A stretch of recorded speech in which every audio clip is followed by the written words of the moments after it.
Selamat siang. Siang, Kak. Baik, sebelumnya perkenalkan, nama saya Novia Tiara Sani. Anda bisa panggil saya dengan sebutan Kak Novi, ya. Baik, di sini saya akan membersamai Anda dalam sesi konseling pada hari ini. Kalau boleh tahu sebelumnya, Anda lebih nyaman dipanggil dengan sebutan siapa? Saya nyaman dipanggil asal saja, Kak. Bisa kita mulai ya sesi konseling pada hari ini. Silahkan mulai saja apa yang ingin Kak Salsa ceritakan. Jadi begini, Kak. Saya kesini karena perasaan saya yang membuat saya tidak nyaman akhir-akhir ini.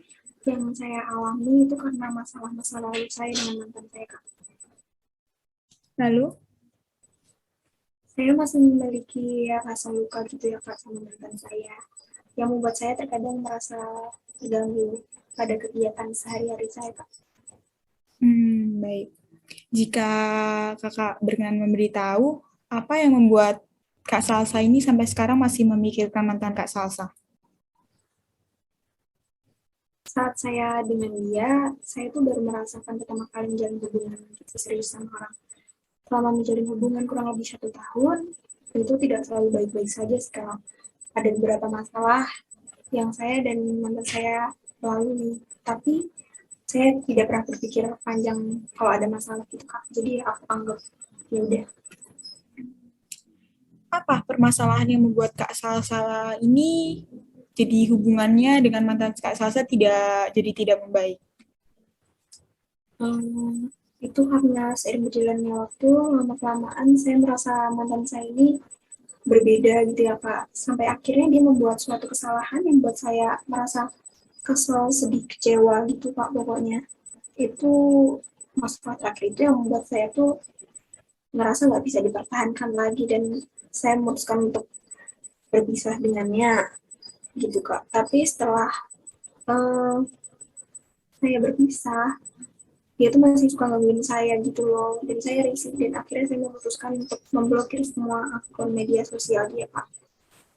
Hmm, jadi Kak Salsa merasa kecewa dan sedih begitu ya Kak pada mantan Kak Salsa ini. Iya, Setelah Kak. merasakan masalah yang Kak Salsa alami ini, jadi perasaan Kak Salsa jadi tidak membaik begitu ya. Iya, iya benar, Kak. Gitu. Apa sampai sekarang Kak Salsa masih memikirkan mantan Kak Salsa itu? Nah, aku sih rasanya udah move on, Kak. Udah bisa menjalani hidup sehari-hari seperti normal aja.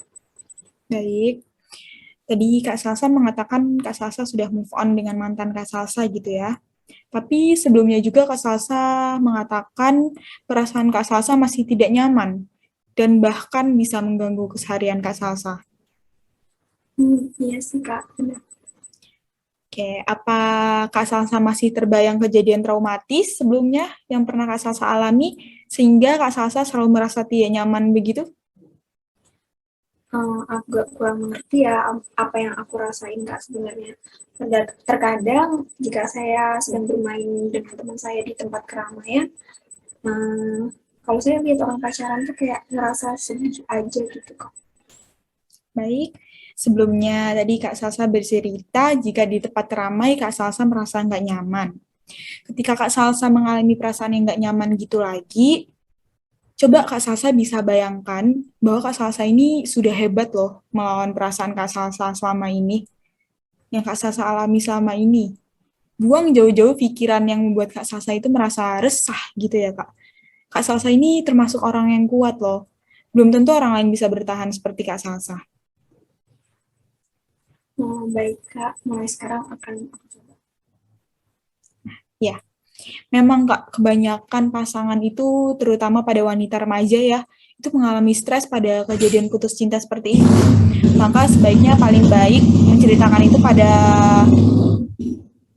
orang yang lebih profesional seperti psikolog benar yang sudah Kak Salsa lakukan ini agar tidak menambah beban pikiran gitu ketika kita cerita dengan orang yang kurang tepat. Ya, Kak, benar. Aku pernah coba cerita sama temenku gitu kan, Kak. Dan itu membuat pikiranku nggak tambah baik-baik aja gitu. Dan karena responnya yang kurang tepat membuat aku kayak nggak nggak bisa nih gitu. Hmm, iya Kak, baik. Coba bisa kita praktekkan sekarang dalam situasi ramai, mungkin yang membuat Kak Salsa merasa nggak nyaman.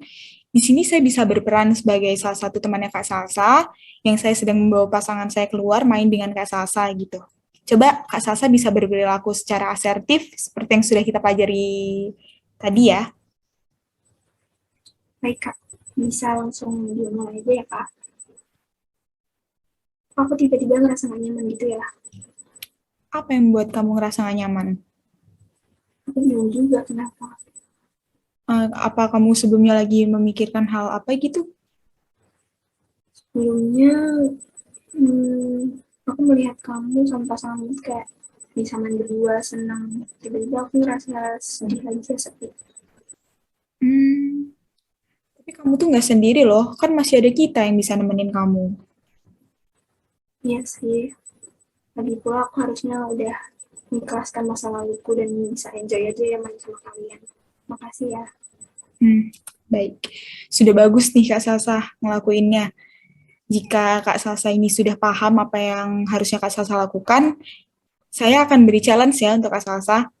Mungkin untuk kedepannya Kak Salsa merasa, jika Kak Salsa merasa tidak nyaman begitu dengan teman-teman Kak Salsa bisa melakukan praktik yang sudah kita lakukan tadi, begitu ya. Baik, Kak. Oke, baik. Kita sudah masuk dalam konseling tahap akhir. Di sini saya akan mereview dari awal Kak Salsa datang. Tadi Kak Salsa ngeluh karena Kak Salsa merasa tidak nyaman gitu ya pada masa lalu Kak Salsa. Bahkan perasaan itu dapat mengganggu keseharian Kak Salsa gitu. Seperti tremor, begitu benar ya? Oke. Kak Salsa juga sangat merasa kecewa karena sebelumnya Kak Salsa sudah merasa senang dengan dia dan sepenuhnya bisa percaya gitu sama dia. Kemudian Kak Salsa juga selanjutnya itu Kak Salsa sudah menyadari ternyata perasaan gak nyaman Kak Salsa itu karena Kak Salsa belum bisa sepenuhnya melupakan mantan Kak Salsa. Kak Salsa juga masih terkadang memikirkan hal-hal apa yang telah Kak Salsa lakukan dengan mantan Kak Salsa gitu sebelumnya.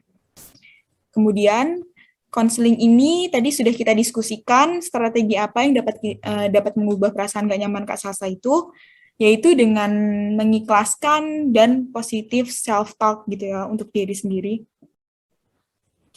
Benar. Wah, ini udah sangat bagus sekali Kak Salsa progres yang sudah kita diskusikan. Iya, Kak, benar. Aku sangat senang bisa berprogres sama Kakak. Iya, baik. Saya juga senang sekali bisa bertemu dengan dan berprogres dengan Kak Salsa. Baik, berarti konseling ini sudah berakhir sampai di sini ya Kak. Harapan saya semoga Kak Salsa bisa berubah dalam situasi yang lebih baik. Dan terima kasih telah mempercayai biro kami. Saya juga minta maaf jika saya selama proses konseling ini melakukan kesalahan yang disengaja maupun tidak disengaja. Semoga kita bisa bertemu lagi di lain waktu dan lain situasi yang tentunya lebih positif begitu ya Kak Salsa. Iya, Kak, saya juga mengucapkan terima kasih kepada Kak Novia sudah sabar mendampingi saya sampai pada saat ini. Oke, baik. Selamat siang Kak. Siang. Selamat siang. Siang. Sebelumnya, perkenalkan nama saya Salsa Pramudia. Kakak bisa memanggil saya Kak Salsa. Saya yang akan membersamai kakak pada konseling siang hari ini. Baik, sebelumnya kakak yang dipanggil siapa? Panggil saya Kak Novi aja Kak. Oke, Kak Novi. Bisa kita mulai ya konseling pada siang hari ini. Bisa kakak ceritakan apa yang ingin kakak sampaikan? Begini Kak, saya akan menceritakan perasaan saya dari kisah percintaan saya gitu. Hmm, oke, lalu? Jadi dulu saya tuh pribadi yang mudah emosi gitu Kak pada mantan saya dulu. Walau hanya masalah sepele, itu bisa saya akui, saya bisa sangat emosi gitu. Masalah, ya itu semua dari emosi saya tadi itu sih Kak. Kalau boleh saya tahu, masalah sepele seperti apa sih yang sering membuat Kak Novi itu emosi dan marah gitu? Apa yang Kak Novi lakukan biasanya? Kalau dulu tuh mungkin biasanya itu kalau dia nggak bisa ngerti gitu sih Kak sama keadaan saya. Misalnya saya lagi nggak mau diganggu gitu ya, terus dia nggak bisa paham gitu. Kalau saya tuh lagi merasa seperti itu. Jadi saya bisa sangat kesal dan saya akan mendiamkan dia sih Kak biasanya. Oke. Kak Novi merasa dulu itu adalah pribadi yang mudah sekali marah gitu ya Kak. Apakah saat ini jika ada masalah dengan pacar Kakak, Kakak masih suka melakukan hal yang dulu Kakak lakukan di saat sedang emosi? Iya, memang dulu saya orang yang emosian, saya akui. Saat ini saya merasa jauh lebih nyaman sih Kak dalam menghadapi semua sebuah masalah gitu. Mungkin karena gaya gaya hubungan saya sekarang itu tidak seperti dulu ya. Dan jika ada masalah itu saya sih kadang masih suka kelepasan ngomong gitu Kak. Tapi nggak separah dulu sih. Setelah dengan pacar saya yang sekarang ini, saya menemukan sosok yang membuat saya bisa grow up dalam sebuah berpikir gitu Kak. Oke. Apa karena dulu Kak Novi belum mendapatkan pasangan yang tepat mungkin ya? Dan saat ini Kakak mempunyai pasangan yang bisa menjalin komunikasi dengan baik sehingga eh, tentunya berbeda begitu ya Kak dalam menghadapi sebuah permasalahan. Jadi Kak Novi udah nggak mudah marah lagi begitu ya Kak. Ya, mungkin bisa jadi sih Kak, karena gaya saya komunikasi dengan sosok yang bisa menemani saya sebelumnya itu kurang terjalin dengan baik, sehingga saya tidak bisa berkembang dalam hubungan itu mungkin ya.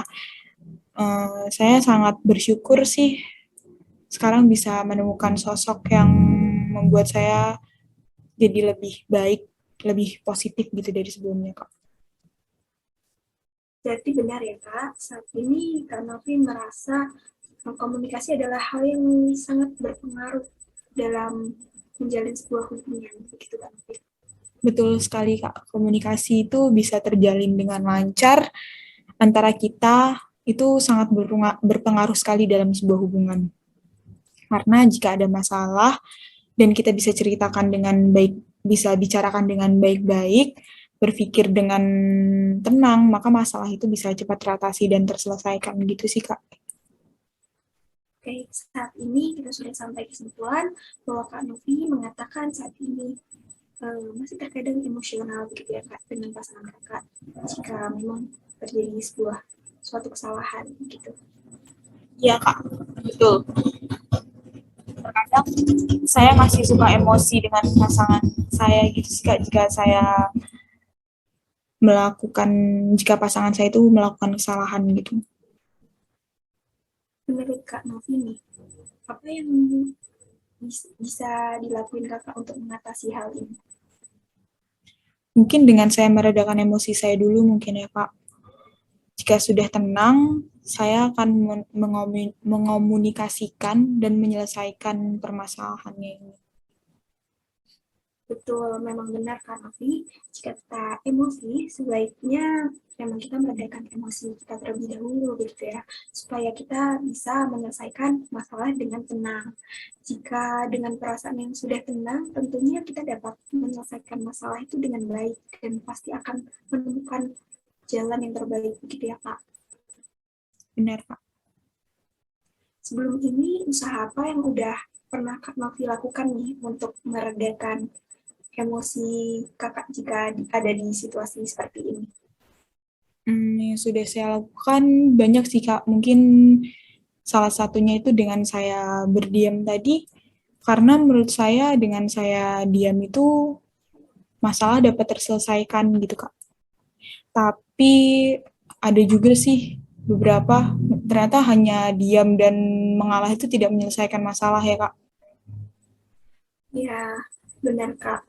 Karena hanya diam, kakak tidak bisa menyelesaikan permasalahan. Tetapi saya salut nih sama Kak Novi nih, karena Kak Novi udah ngerti dan sadar kesalahan apa yang Kak Novi lakukan begitu ya. Dan Kak Novi berusaha untuk bagaimana sih caranya untuk keluar dari permasalahan ini begitu. Sekarang coba jelasin ke saya, apa aja sih yang udah kakak pelajari selama konseling ini? Saya belajar banyak sih Kak, seperti ternyata selama ini saya masih belum menyadari kalau ternyata saya ini emang masih susah mengontrol emosi saya gitu. Dan saya juga mengerti bagaimana menyelesaikan masalah dengan berkomunikasi dengan baik dengan pasangan saya setelah meredakan emosi gitu Kak. Oke, sekarang Kak Novi sudah tahu akar permasalahan kakak begitu ya.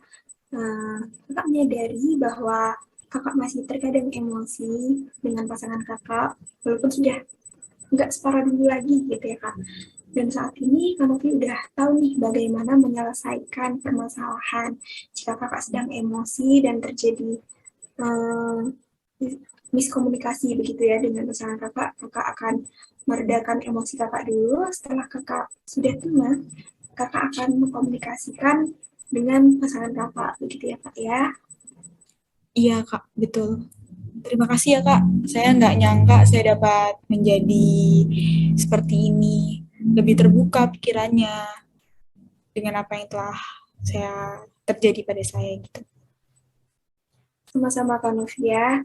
Di sini konseling berjalan dengan lancar bukan karena saya saja, melainkan atas kerjasama dan kemauan kakak untuk berproses bersama saya selama sesi konseling ini. Baik, konseling saya cukupkan sampai di sini. Semoga kita bisa bertemu di lain kesempatan dengan situasi yang lebih positif tentunya. Begitu ya Kak Novia. Selamat siang, see you next time.